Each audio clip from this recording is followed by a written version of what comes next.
Bam, we're back. Welcome to another episode of The Awakening Self. My name is Aaron Fisher, and today I am bringing you a guest. His name is, well, he has many names. His name can actually be FrostFlow. You'll and through this all, you'll actually get to hear his real name as well. But let me read to you. His bio. So, professional artist, educator, and community engagement worker.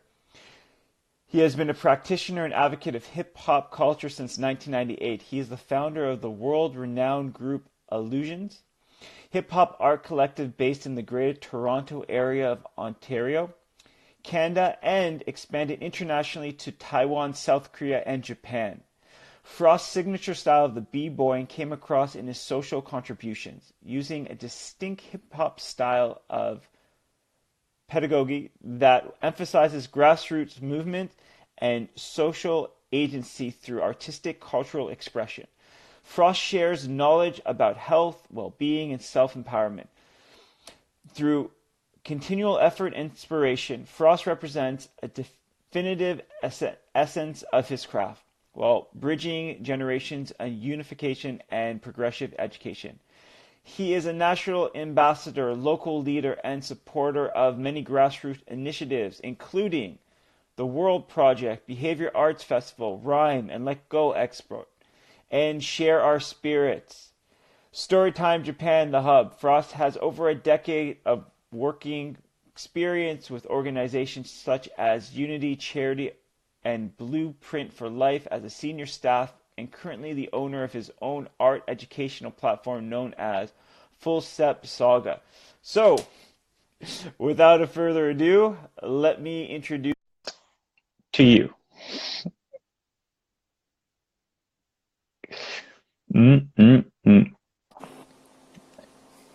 Hello. Hey, brother. Good to Hey, see what's you. up? Can you hear me? Yeah, I can hear you. I can hear you. Cool. That's It's always interesting to read people's bios, man. It's quite the Mm-hmm. big thing. I actually met you through one of my friends back in the day. We haven't actually had a formal speak, but I know Mm-hmm. there's just that mutual respect of seeing the things that you've done and traveling around, and you can just feel the Cheers. vibe, the kind of Mm-hmm. individual that you are. So it's I been great. appreciate that. Thank Yeah, you. I my appreciate that, man. my Yeah, pleasure. And Mhm. I always find the same thing, I'm reading people's bios and I get excited because there's a bunch of things that I didn't know about. And, depending on the circumstance or the scenario, the bio is going to change a little bit. But considering the talk, I think that one is more suiting. Mm-hmm. Yeah, for sure, man. The bio is just a snapshot of different things in an individual's life, but it has Right. nothing to do about who they are, their struggles, the things that got them to their background, why they chose it. Like Mm-hmm. that's why I love doing this thing and hearing people's stories and allowing people to share their own and on a platform. So Cool. Thank that's you your for having me. bio. Oh, my pleasure, man. So Mm-hmm. once again, that's your bio. Now tell us about who you are, your background, growing up, like all the things that you did to get to this point that you're at. Oh, it's a long story. I started dancing in '98, but before I started breaking, and it's been a while. It's been like over 22 years. But I come from a family who my parents migrated here to Canada, and in the '70s. I have an older sibling who's like 9, 10 years older than me, and cousins who are much older. I'm like the last of the generation, like born, the baby, right? So Yeah. some of my cousins were DJs, and some of my early elementary school friends were really into hip hop. It was the '90s, right? So we're listening to Boot Camp Click and Tribe Called Quest and Wu Tang and golden age stuff. So it was always kind of like in my earshot, and I was taking it in. But it wasn't until maybe I was about maybe 13 years old, 14 years old that I started to fall in love with hip hop culture and the music especially. And I had a friend in my neighborhood who I was really very close with. He was kind of like the older brother I never really had. And he used to look out for me because I was kind of bullied as a kid. I grew up a little smaller, a bit of a late bloomer and stuff. And he was kind of like the neighborhood badass. He was king of the block, so to speak. So I was attached to him like glue. And although certain people didn't want me around, everyone would listen to him, and he wanted me around, right?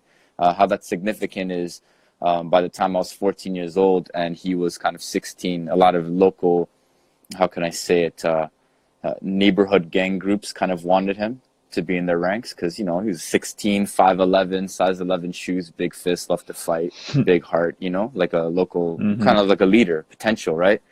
At potential could go either way. Essentially, you know, I was 14 and he passed away in the summer of 97. And that was detrimental to me, as you can imagine. It was a very traumatic experience. And I didn't know who I can chill with or who I could trust. And, you know, the only people that were kind to me and allowed me to kind of kick it with them were the breakers in my school, the B-boys, you know. And then I was kind of like, oh, yeah, you know, hip hop is something that I'm kind of familiar with, but I felt safe to jump into it. And that's how I started really getting into breaking, you know, grade 10, and my whole high school career after that and everything after that has been, you know, really about hip hop, really about, you know, battling underground for years, and eventually, you know, like teaching. You know, I've been teaching as an art educator for 15 years. I've traveled all across Canada, North America, you know, parts of the world and stuff. And a lot of my students now are local and international champions. I've done a lot of you know, grassroots public events, public speaking, TED Talks, stuff like that. Like a lot of things related to my craft and my art has built me as a character. And yeah, it's a long story, but it came from a place, a very humble place. It was like a need, you know, something I needed, and it found me, and I just stayed dedicated to it. And I wasn't really like the most assuming person to break. Like no one thought I would actually break. You know, I was that kid who was drawing in the corner and like mad skinny and like really into video with a big imagination, comic books, you know, as you could see, a lot of books, right? But yeah, I mean, amazing things can happen to you if you have the right mentality, I guess.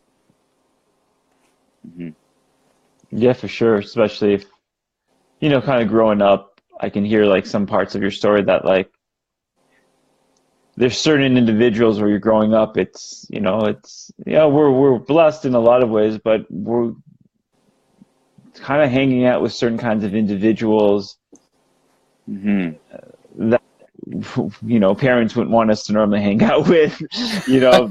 Yeah. Yeah, I dealt But with a lot of that. it's Yeah.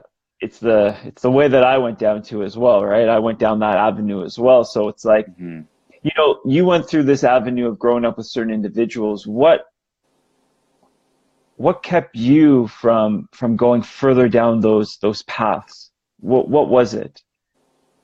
Well, first of all, the guys that I was chilling with in the block, you know, we didn't really have internet the way that we had it. So people, you know, when you're bored, you're going to go look for something to do outside. The chances are the things you're doing outside are not necessarily good, you know, like, you Yeah. know, people doing like you know, dealing hashish behind the corner store, looking for spark plugs to break windows. You know, I was the smallest, so they slipped me through the window, stuff like that, you know, like looking for dumb things. And I think the thing that kept me away, and it actually, before I did my TED Talk about 3 years ago, I think it's been 3 years ago, you know, the host had asked all the speakers to answer some very deep, you know, questions that took a few days of thought. So out of all the 4 questions that I was asked, the one that I answered was actually this question.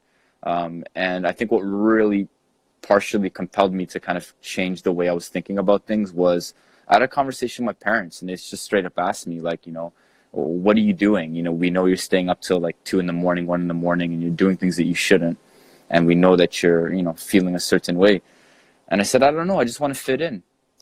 And they said, nah, you know, why do you want to fit in? You don't, the only person you should fit in with is you.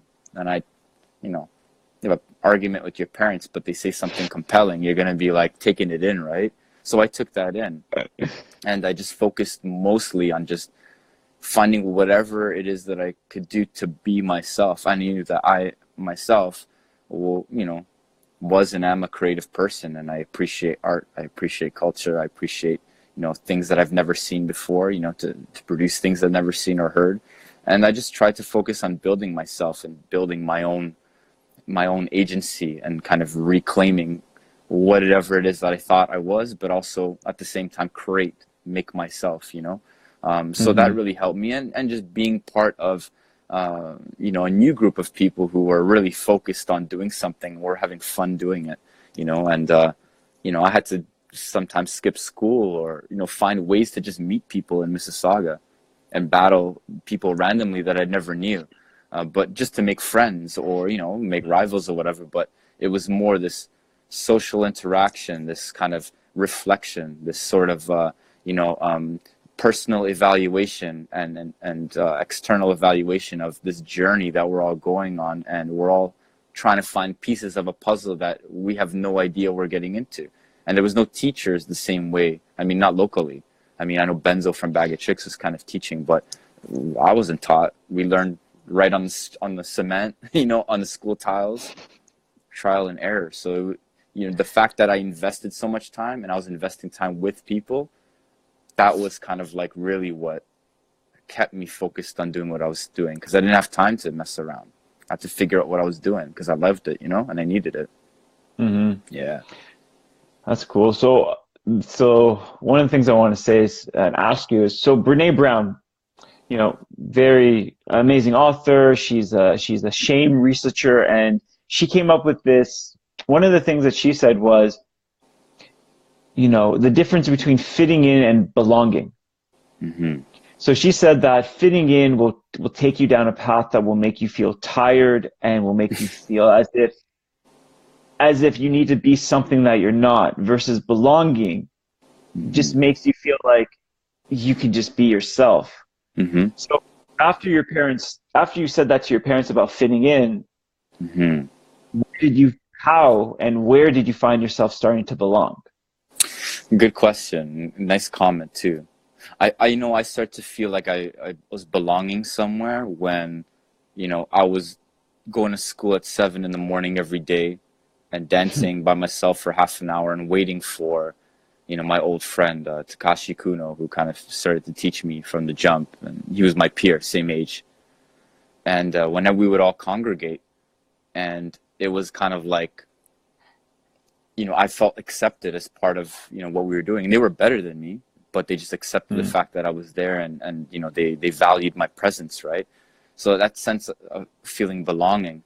And when, you know, when we all kind of came up with our names, you know, I'm known as Frost, and I got that kind of from a dream, you know, maybe it's providence or whatever. But by the time I showed up and I told you guys, oh, you know, they're like, what's your name? I'm like, Frost. And they're like, it's because you're white. And I'm like, nah, it's not that, man. Like, I just want to freeze, you know, because they're all Filipino and like, you know, West Indian or whatever. But it was more kind of like this feeling of acceptance of me, of my personal identity as a friend, and then me trying to create my own identity through a craft. And that's when I started to feel a sense of belonging. It was like, you know, you're hurt, we care about you, you know, or, you know, physically or emotionally, or, you know, you're battling and we got your back. You know what I'm saying? Like, it's like a gang without violence. It was like a family, like a family outside of my family. So a lot of that stuff, you know, was put into belonging. And then later on, like, you know, getting closer with your mentors or the people that you look up to, and then you can call them friends, you know, and you can learn things from them. And there's this sense of reiteration of ideas, just in different words, but kind of like reconfirming you have the right mentality and this acceptance and belonging to a bigger picture that's outside of you, that you all feel the same way. That I feel hip hop culture has given me. And that's when I start to really feel that sense of, okay, I'm fitting in with myself. Hence that equals a belonging with, you know, the people who externally we share the same mentality, and those who we don't, I know my positioning and how to address that. So I feel like I can belong and fit in with myself at 2 and 1, you know, because I got that backup socially, you know, and, you know, in my value in terms of why I'm doing what I'm doing. If that makes sense. I like that. Makes perfect sense, man. Another thing I'm very curious about is, so I was reading this book by Todd Herman, and he was talking about alter egos. So what he was talking about was Beyonce, because she came from the place that she came from, very church, very gospel, that for her to go on stage and shake her body was hard. So she came up with this idea. She came up with the idea called Sasha Fierce, until eventually Beyonce was able to be Sasha Fierce, and then she no longer needed Sasha Fierce. So the reason Right. I'm bringing this up is you chose the name Frost. Yeah. Was who you were and Frost two different things? Was it your alter ego, like daytime you're Clark Kent and Frost you're Superman? Like Mm. how did your nickname, or how did your nickname play a role in your life? It's a good question, and it's something that I've, had conversations about in the past. And the best way that I can kind of come up with it was Frost represented to me what the power of my creativity and all the things that I wanted to be from, the people that I looked up to, like, my best friend Anhar who passed away, or, my ideology of what I felt was like the most, the strongest person that I could be, and what I admired, that's what Frost represented.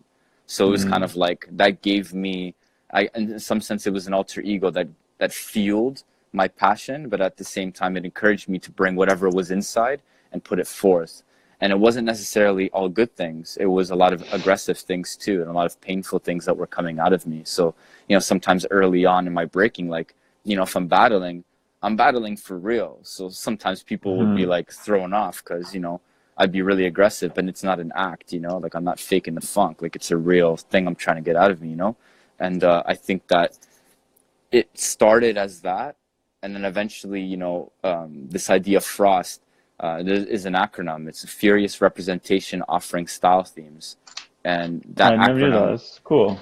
yeah. And when I look at the acronym for myself, or when I share it with other people, it identifies the different qualities about why I do what I do and how I do it. There's a furious representation, a passionate representation, and when I think of a representation, it also thinks of a responsibility to the culture in itself. And this idea of offering, it's like I'm serving my community, whether I'm serving you in a battle or I'm serving you by teaching you, and style Hmm. themes also represents the way that I perfect my craft, and the way that I do my thing is all thematic, and it's all in storytelling as well. So it's a furious representation offering style themes.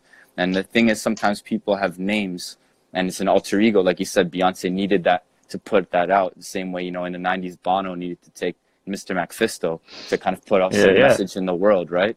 But or, David Bowie in the past, right? And I really believe that these, as a performer, very useful.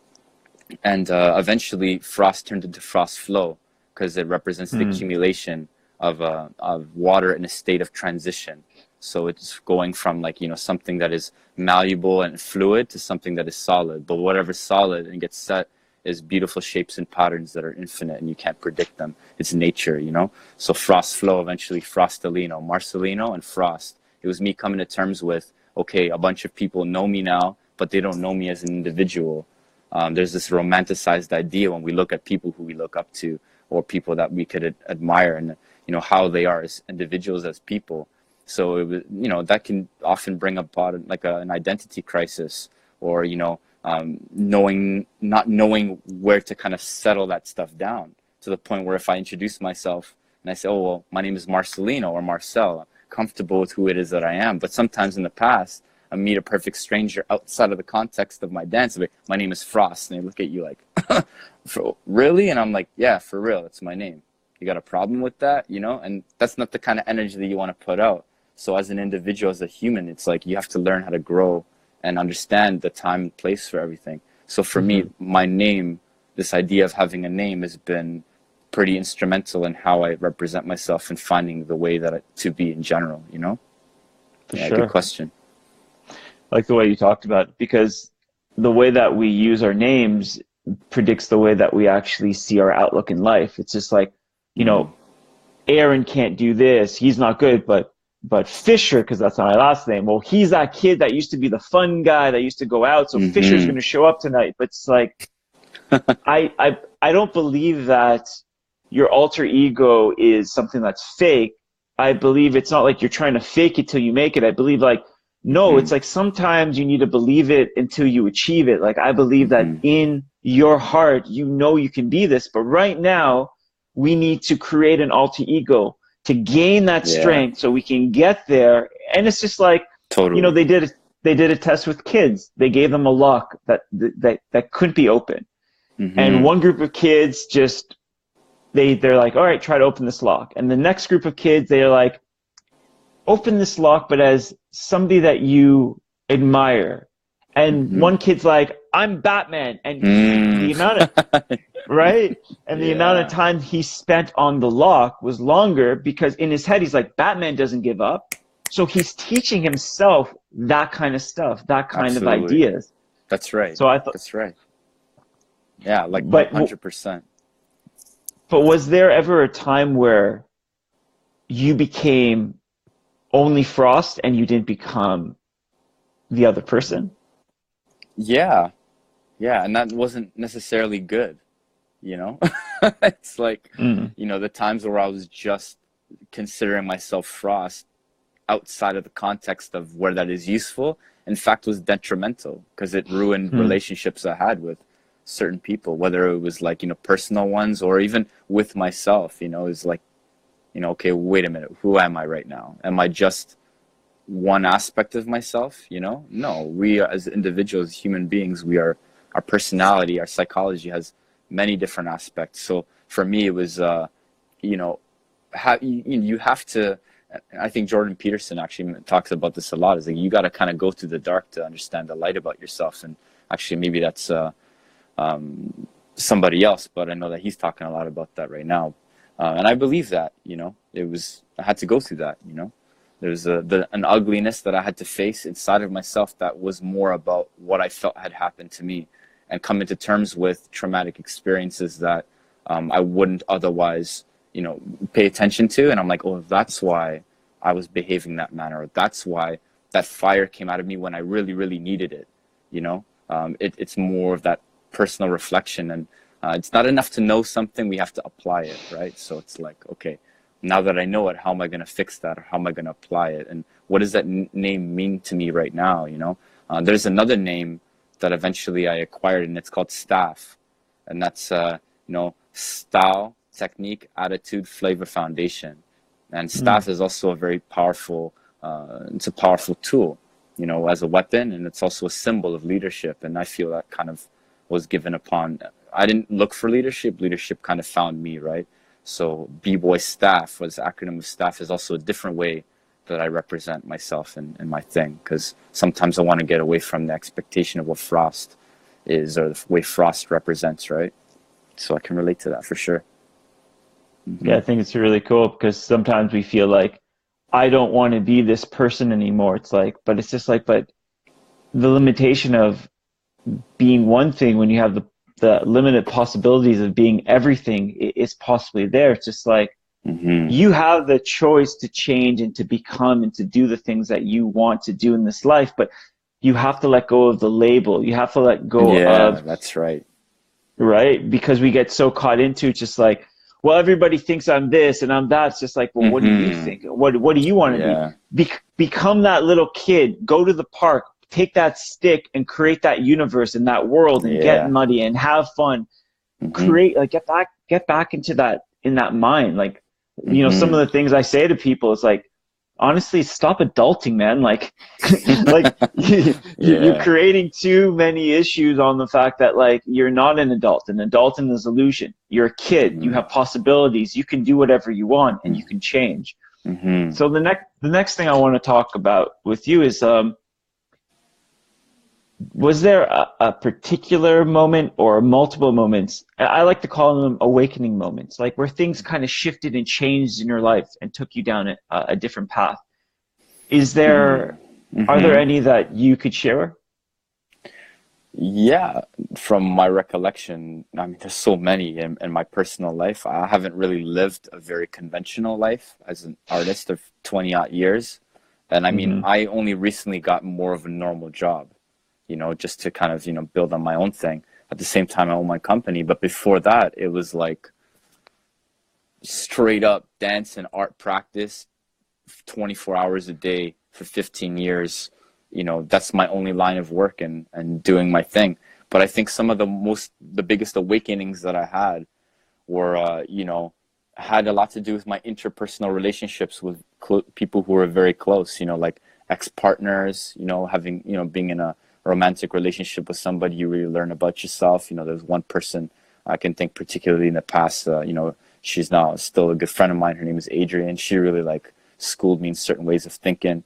And around that time, I kind of had her, you know, in 2007, I had different kind of reflection about the way that I wanted to represent my ideas and what I was doing. Or when I started working in the Canadian Arctic, working in Nunavut and Northwest Territories, and working with our Inuit community, and seeing how our Inuit and our indigenous communities live around the country, that really flipped the script.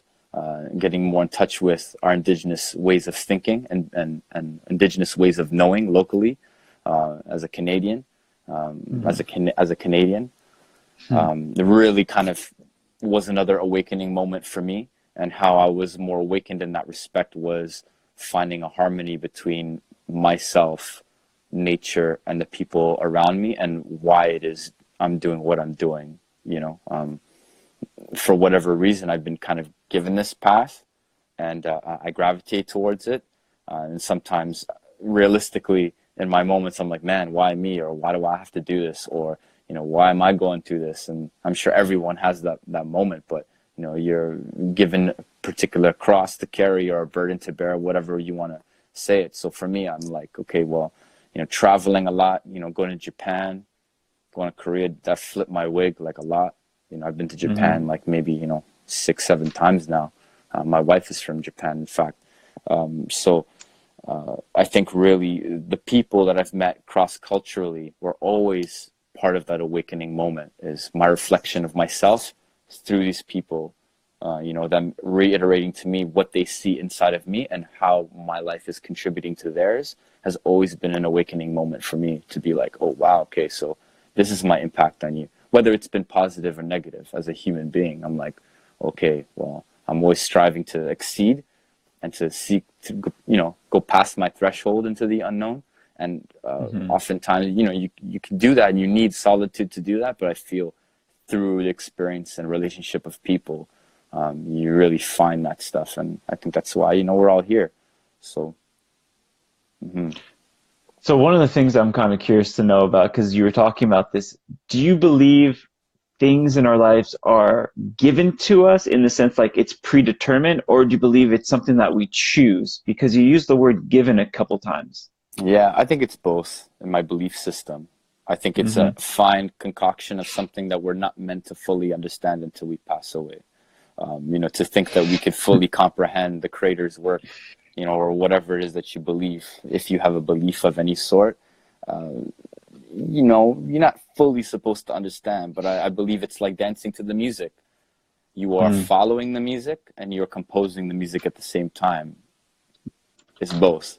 And it's like a, you know, you're walking a tightrope, you know, it's a balancing act, kind of like you're riding a bike as well, of perfect skill and perfect freedom together. And I really feel that, you know, I have this concept called funkocosm, and we as human beings are in between the micro and the macro, and we are the medium in the universe, you know. And when I look at how good art is accomplished or created or manifested, it has a lot to do with, maybe it's a divine intervention, maybe it's experiential intervention, I don't know, but it's a fine balance and harmony of things coming together and meeting at an apex. And I really feel that, to answer your question, so far what I feel I believe, not what I know, but what I feel I believe, is that we are both dancing, you know, through life, and life is guiding us and moving us, and yet we are composing life in a very fine harmony that we don't fully understand. So it's about centering, grounding ourselves through our experience holistically to allow us to walk the path a bit, hopefully a bit smoother. You know, that's the point of cultivating anything, I think. You know, you're learning to cultivate, to grow, to, you know, to nurture. Well, I like what you said, because it goes back to what you were talking about before. It's just like knowing versus doing are two different things. So belief has to do through an action that we've taken. So I like how you said, it's like, well, I know, but through my belief, which means through your actions, this is what you've discovered for yourself, which I think it's super important. It's just like, If you don't know, try, learn. Right. Yeah, So, totally. so the next thing I want to ask you is, see, I love this because you say you use the word artist and you use the word art, artist. You've used it a lot. What Practitioner of art. practitioner? So what is it like? What does that mean? Like, what does the word artist mean to you? What does art represent or mean to you? Um, Interesting. Well, traditionally, I've been to university, I've been educated in post-secondary and all that stuff. And, they talk about the term artist is there's a hierarchy. It's like, I'm more important than you. I actually know Hmm. what I'm doing and you don't. And I guess in some ways, like, you can look at it like that, but I feel that everyone can be a practitioner of some art. And it doesn't mean that you are predisposed to being a creative person. For me as an individual, I feel that I'm predisposed to being more creative.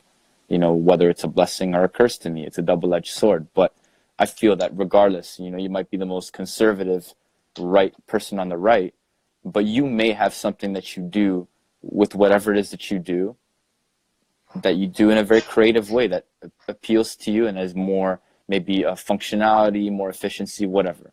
Or you draw upon reference to do something really well. And I feel there's an art to that. So when I think of art and what art is to me, it is the outlet or the manner in which we're able to bring the inside out and receive the outside in.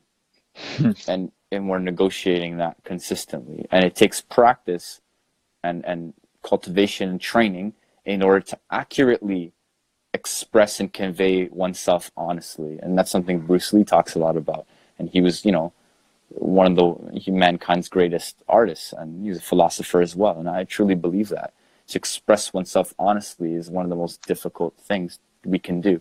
So I feel that the medium of art practice and art creation is look at this one, eh? She just, yeah, she wants attention right now.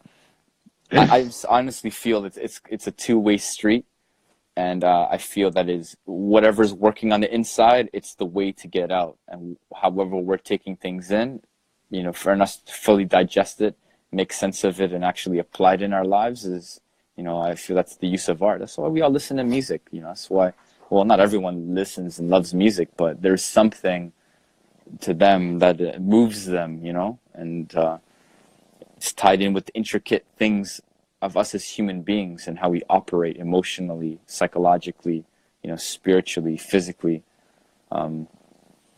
Yeah, I mean, I look at the medicine wheel, our indigenous communities, especially, in Canada, we talk a lot about the medicine wheel and how the four directions and all the colors in the medicine wheel represent a harmony with all of us living together. But that, like, I look at how art is so naturally infused with our indigenous culture as a philosophy and a way of being, rather than, necessarily like, per se, a religion or, something very separate.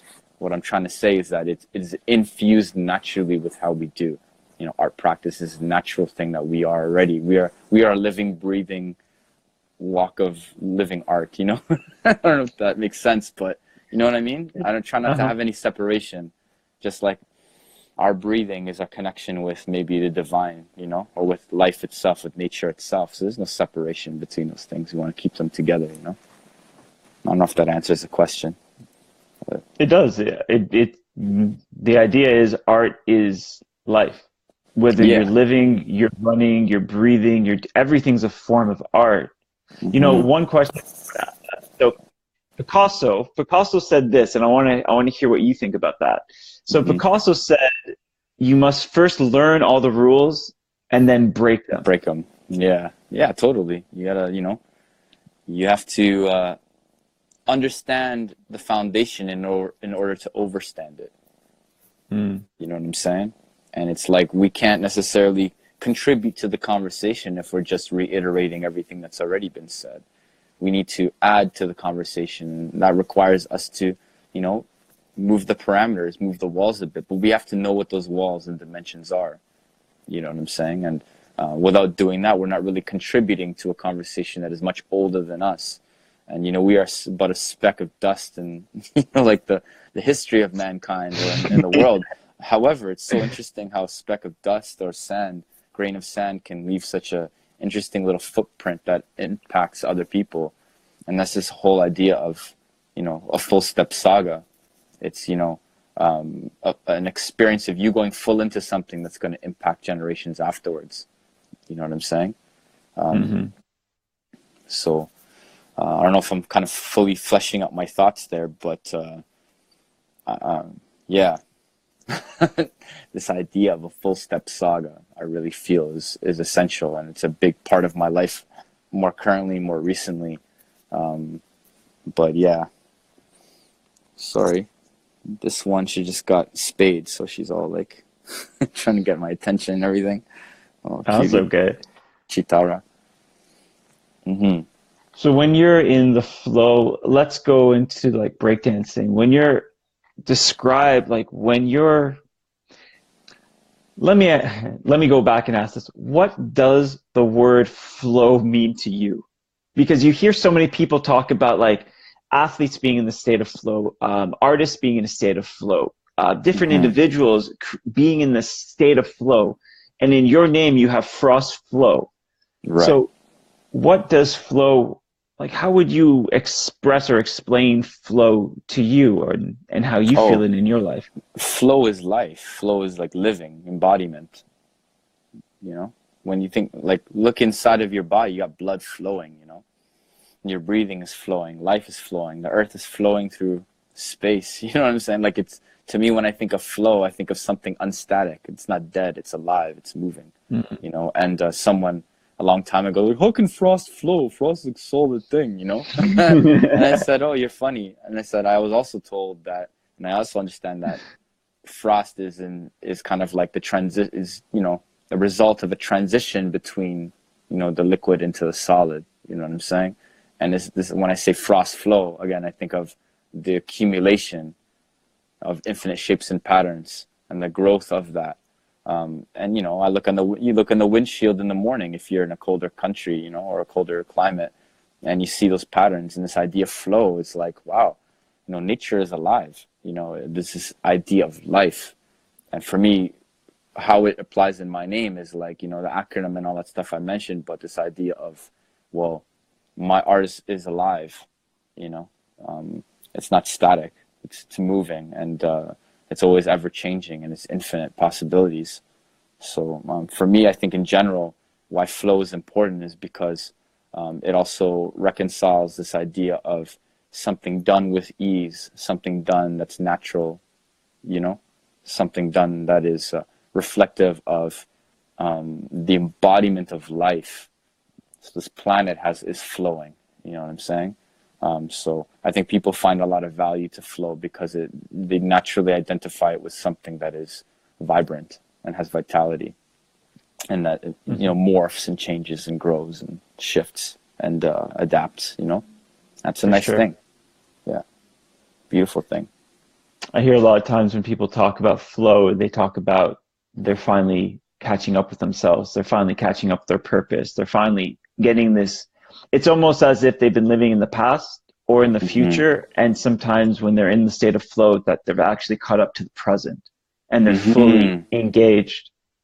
Yeah, like it's working, you know? It's working. It's working right now. It feels like it's working. It's flowing. It's done with ease. And the resistance isn't there. Like there's no resistance, you know? Yeah. And I mean, resistance is important for growth, to get stronger and all that. And there's resistance in our lives for purpose, you know, even in our conscious, especially. Our conscience is trying to tell us something of resistance. So it's like, you know, often we want to try to listen to that. But that's also part of us always, you know, going back to what flows.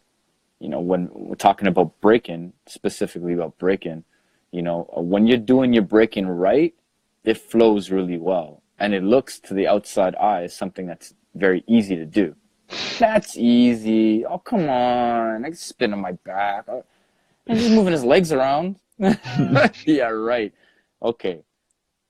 you're doing it really well, it's made to look easy. It's made to flow. You know what I'm saying? And if it looks like it hurts and it's really hard, it's not flowing. It's not natural. It's not really done right. You know, I don't know. This is what I think personally, but I feel that that's how it applies. So as an artist and the aesthetic of what I do, I've always tried to flow because I always admired people to make it look easy.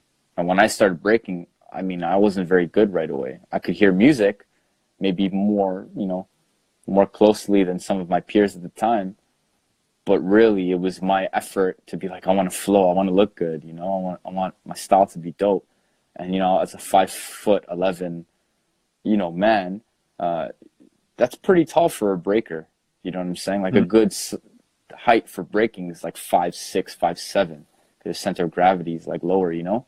So, one of my b-boy partners, Fresh Effects, Jerome Villa, he's one of the shortest guys in the scene. And, you know, I'm one of the tallest guys, and he's one of the shortest guys. And I didn't want to be that guy, you know, like the tall guy breaking. I wanted to look cool, you know, on the floor. I wanted to look smooth with finesse and with grace and with style, right? So, yeah, I was like, man, I got to flow. You know, I got to make sure I'm flowing. Yeah. So you've been in it for, you know, over 20 years. One thing a couple of things that I want to ask you is just, what advice would you give to people that are starting to get into the arts or starting to, or asking that questions of, how do I flow? How do I express myself? Is art for me? Like, what advice would you give to the people that are starting to go on this journey for themselves? I'd say have fun first, you know, like fun and enjoy the process, and don't put too much pressure on yourself to get everything right away. Because I've seen, you know, and I've trained a lot of people over the years, regardless whether that's been through dancing or been involved in other mediums, because I'm, you know, multifaceted artist. But I see people like just killing themselves, and they're just at the beginning, and it's just like, you got a long way to go. So you can choose to enjoy it or stress yourself out about it. So I found that that's the best. If I'm to give advice, I don't really like to give advice. I like to give options. So it's like, you know, you can choose. You know, you can stress yourself because you're pressuring yourself, or you can enjoy, but with sincere devotion. You know, you got sincere devotion and commitment, desire, creativity, and you're going to develop your skills. You know, and in order to do those things, you know, an art craft is like any language, right? You got to work on the foundation. We have to work on basic foundations and continually learn foundations in order for us to break those and create new foundations, right? So I think it's kind of like, enjoy how you can slowly or accurately learn the foundation humbly as a student. Like, you know, be humble, first of all, and know that it's bigger than you. You know, there's a conversation that's been happening for many, many, many, many years before you, and now you're getting to the table. So it's probably best that you listen to what happened and talk, and then you say your voice, you know? And it doesn't matter how long you've been doing it. It doesn't matter, you know, what skill level you have. You can make an impact. Look at Joy Division. Those guys were only playing for a couple of years, and they made, like, a revolutionary album that changed music, you know? Ramones, you know what I'm saying? Like, hip-hop in general. You know, it doesn't matter who you are. You have a voice to say something, but really it's about, what are you trying to say that hasn't been said? And you might be just a beginner, but you might have something you really want to say. So work to refine, you know, this idea of raw refinement, which is another aspect that relates to my name, that gives me inspiration, is being raw. For me, Frost is the raw, you know, and how I represent what Frost is, but the flow is the refinement, right? So being raw and refined. So, you know, refine your raw material, and, you know, work on the craft that way. So I think that's a good option for people if they're starting to get into things, and stay open-minded to, you know, learn about other forms of art. You may not think that dance is related to, you know, graffiti or drawing or anything, but it highly is, right? Or writing as well. Like, I'm a writer of 20 years, poet, and my writing has definitely influenced my dance also, you know? So stay open-minded to music, to arts, different modes of expression, because good quality recognizes good quality and good art has reference. So that's what I think is a good option for people. Stay I like, humble, learn your foundation, stay open-minded and work hard,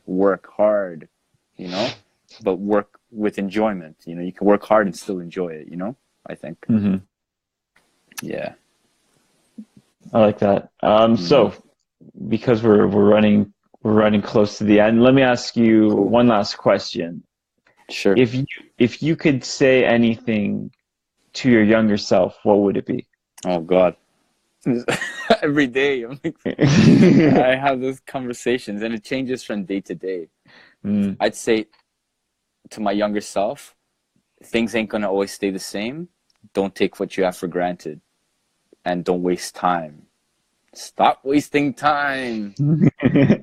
You know what I'm saying? Stop wasting time, because all those people that you're like dancing, you're comfortable with, or creating with, or whatever, or the elders that you have around, or maybe you got beef with someone, they're not going to be there forever.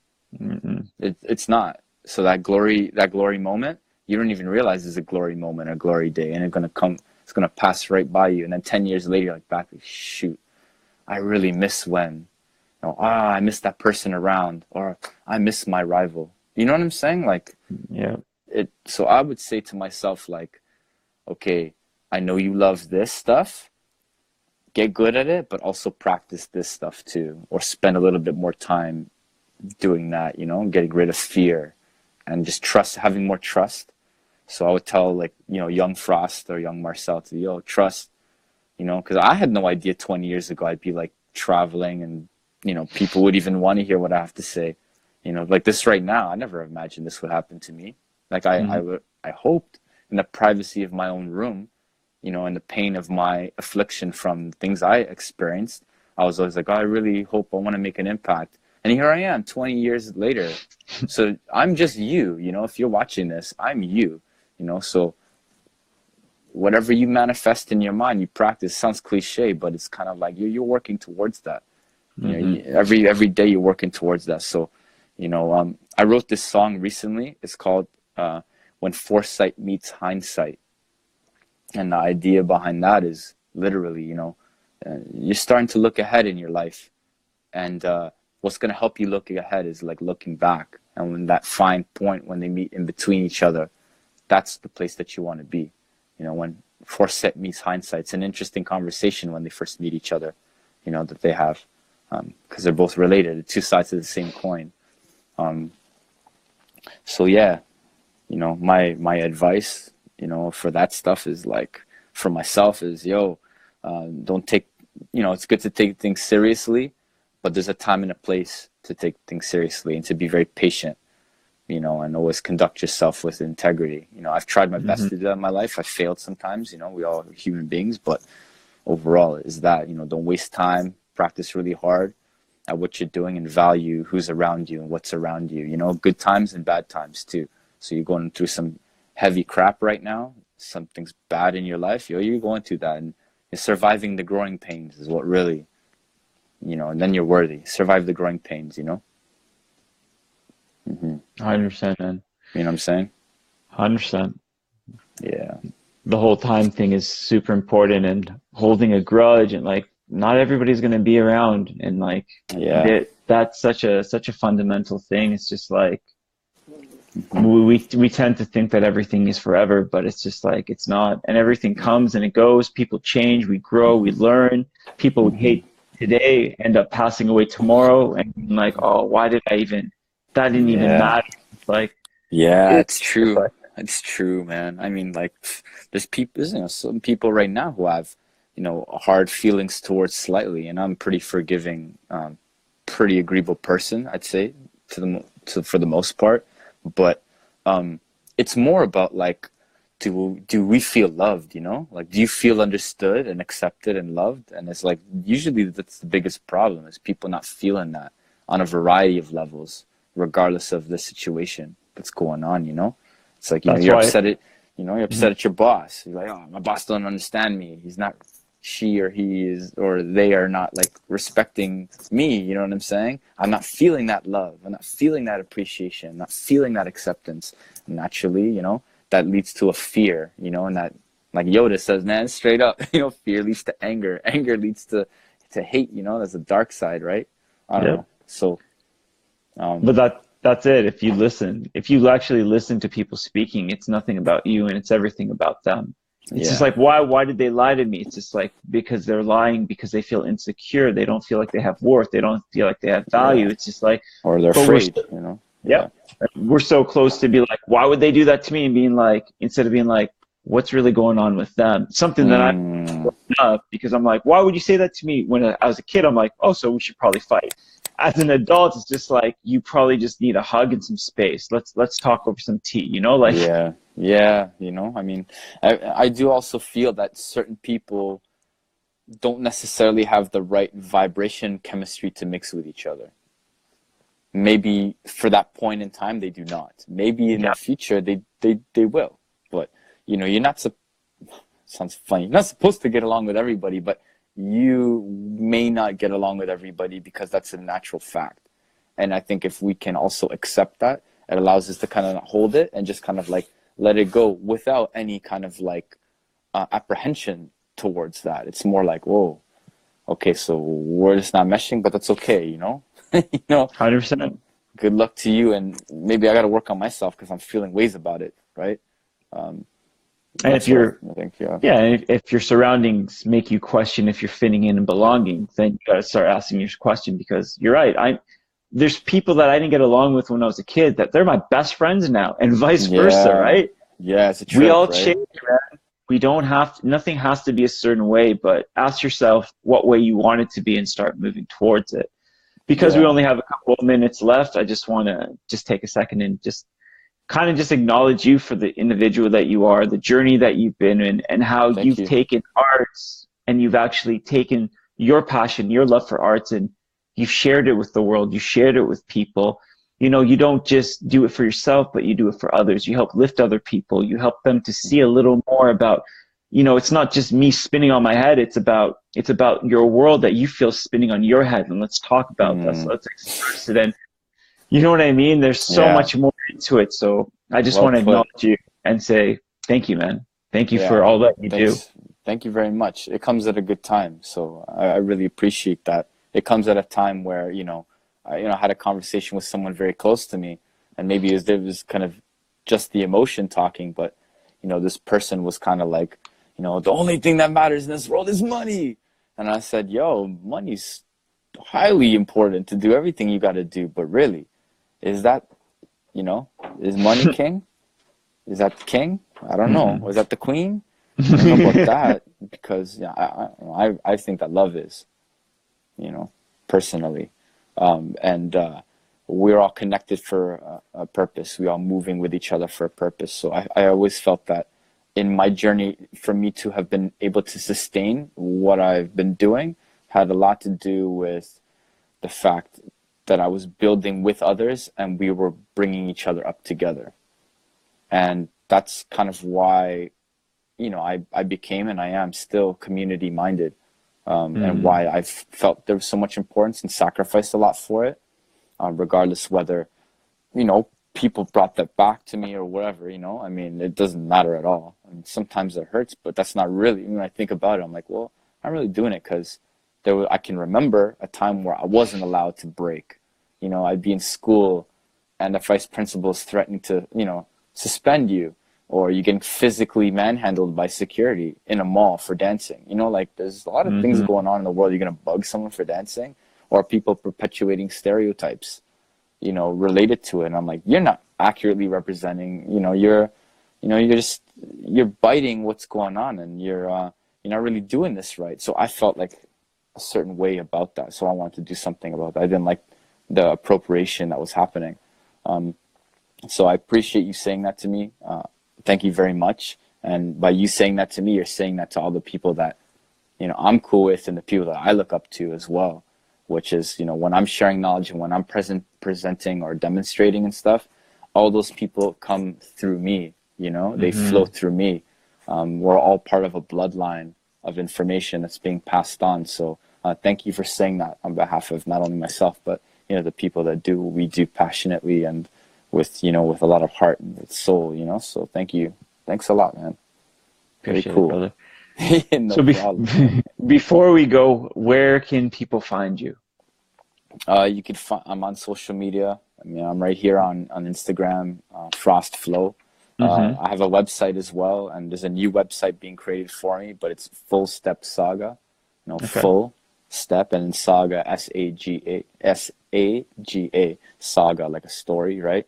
Fullstepsaga.com.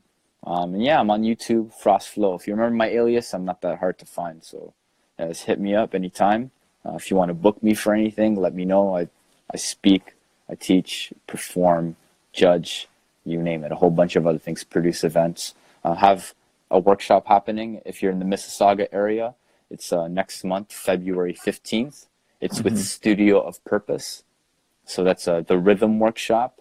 And Rhythm stands for Reaching and Helping Youth Through Healthy Active Living in Mississauga. So come through that. It's like a hip hop intensive.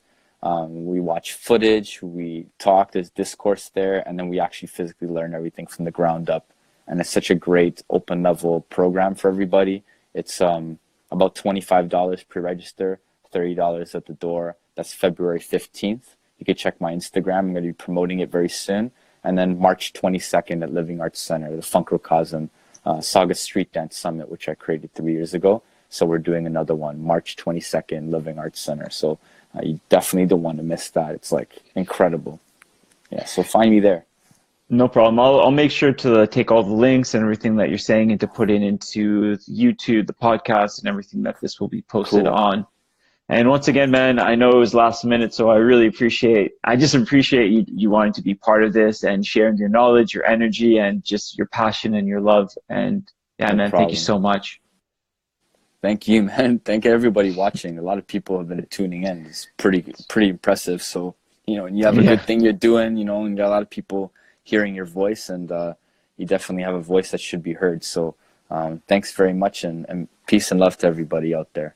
Thank you. appreciate it, brother. Take care. Easy, man. Bye-bye.